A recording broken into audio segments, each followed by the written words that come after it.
धन्यवाद प्रिय परमेश्वर, आज के सुंदर वचन के लिए आपका धन्यवाद। उन्हीं दे पिता, आज के वचन को पढ़ने और सुनने वाले को बड़ी बरकत दे, आशीष कर, यीशु नाम से मांगते हैं, आमीन। हम पढ़ेंगे 41 उत्पत्ति की किताब। फिरौन के स्वप्नों का अर्थ बताना। पूरे 2 वर्ष बीतने पर फिरौन ने स्वप्न देखा कि वह नील नदी के किनारे खड़ा है और उसमें से 7 सुंदर और मोटी मोटी गायें निकलकर कशार की पास चरने लगी।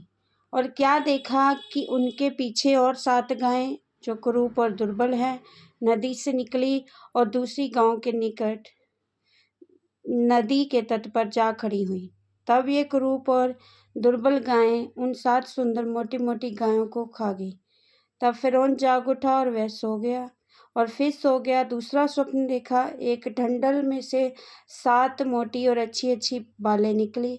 और क्या देखा कि उनके पीछे 7 और बालें निकली। और क्या देखा कि उनके पीछे 7 बालें पतली और पुरवाई से मुरझाई हुई निकली।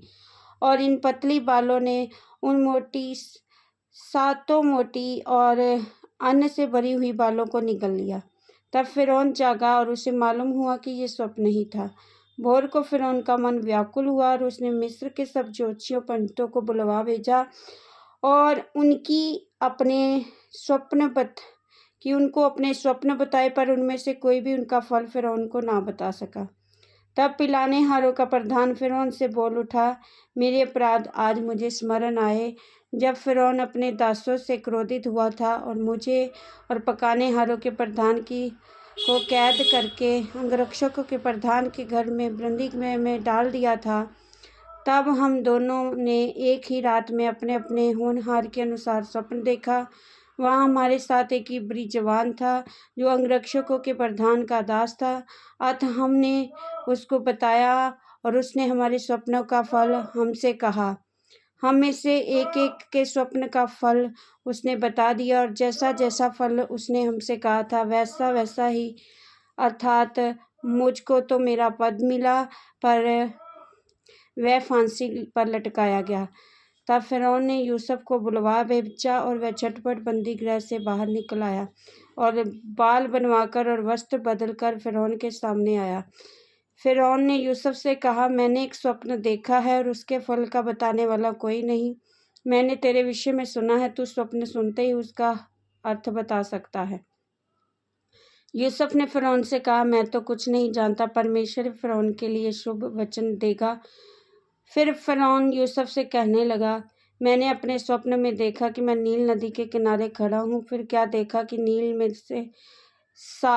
में से 7 मोटी मोटी और सुंदर सुंदर गायें निकलकर कशार की घास चरने लगी। फिर क्या देखा कि उनके पीछे 7 और गायें निकली जो दुबली और बहुत कुरूप और दुर्बल है। मैंने सारे मिस्र देश में ऐसी कुडोल गायें कभी नहीं देखी। इन दुर्बल और कुडोल गायों ने उन पहली 7 गायों मोटी मोटी गायों को खा लिया और जब वे उनको खा गई तब ये मालूम नहीं होता था कि वे उनको खा गई, क्योंकि वे पहले के समान जैसी की तैसी कुडोल नहीं थी। तब मैं जाग उठा। फिर मैंने दूसरा स्वप्न देखा कि एक टंडल में 7 अच्छी अच्छी अन्न से भरी हुई बालें निकली हैं। फिर मैं क्या देखता, उनके पीछे 7 और बालें छूछी छूछी और पतली पुरवाई से मुरझाई हुई निकली हैं और पतली बालों ने उन 7 अच्छी अच्छी बालों को निगल लिया। इससे मैंने ज्योतिषियों को बताया, पर इसका समझाने वाला कोई नहीं मिला। तब यूसुफ ने फिरौन से कहा, फिरौन का स्वप्न एक ही है। परमेश्वर जो काम करना चाहता है उसको उसने फिरौन पर प्रकट किया है। ये 7 अच्छी अच्छी गायें 7 वर्ष है, वे 7 अच्छी अच्छी बालें 7 वर्ष हैं। स्वप्न एक ही है। फिर उनके पीछे जो दुर्बल और कुडोल गायें निकली हैं, जो 7 वर्ष सूशी और परवाई से मुरझाई बालें निकली हैं, अकाल के 7 वर्ष होंगे। ये वही बात जो मैं फिरौन से कह चुका हूँ कि परमेश्वर जो काम करना चाहता है उसे उसने फिरौन को दिखाया है। सुन, सारे मिस्र देश में 7 वर्ष तो बहुतायत की उपज होंगे और उनके पश्चात 7 वर्ष अकाल के आएंगे और सारे मिस्र देश में लोग हम इस सारी उपज को भूल जाएंगे और अकाल के देश का नाश होगा और सुकाल बहुतायत की उपज देश में फिर स्मरण न रहेगा। क्योंकि अकाल अत्यंत भयंकर होगा। और फ़िरौन ने जो ये स्वप्न 2 बार देखा है, इसका भेद यही है कि ये बात परमेश्वर की ओर से नियुक्त हो चुकी है। परमेश्वर इसे शीघ्र ही पूरा करेगा।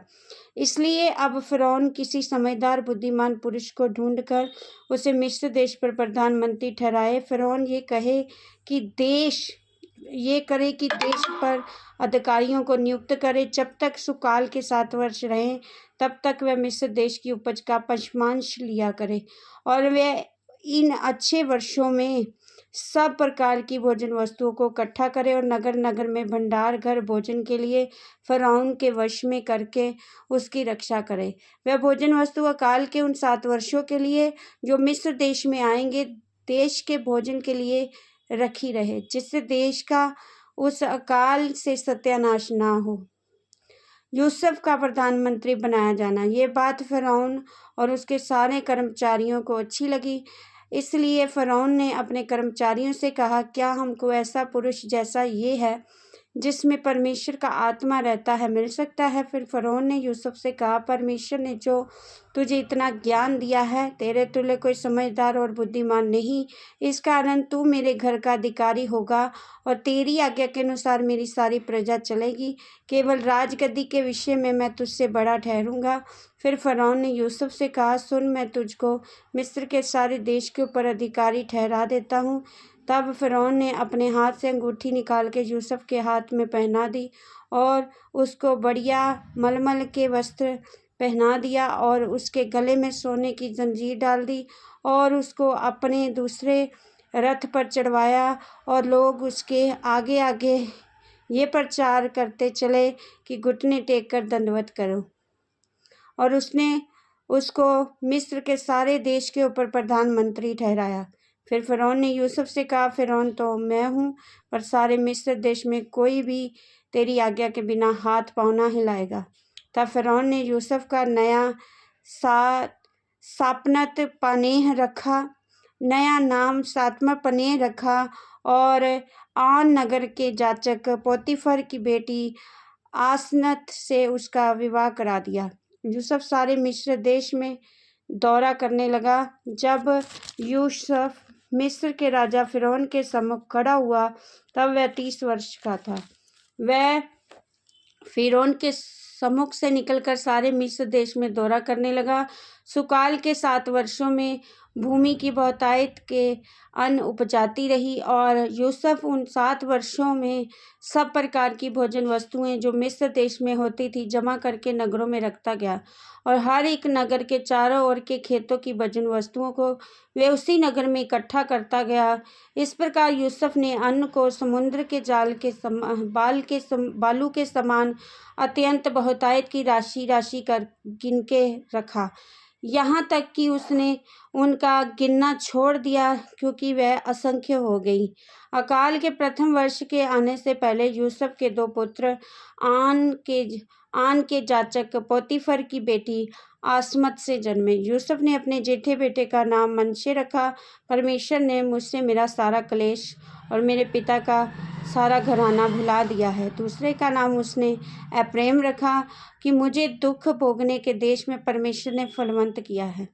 मिस्र देश के सुकाल के 7 वर्ष समाप्त हो गए और यूसुफ के कहने के अनुसार 7 वर्षों के लिए अकाल आरंभ हो गया।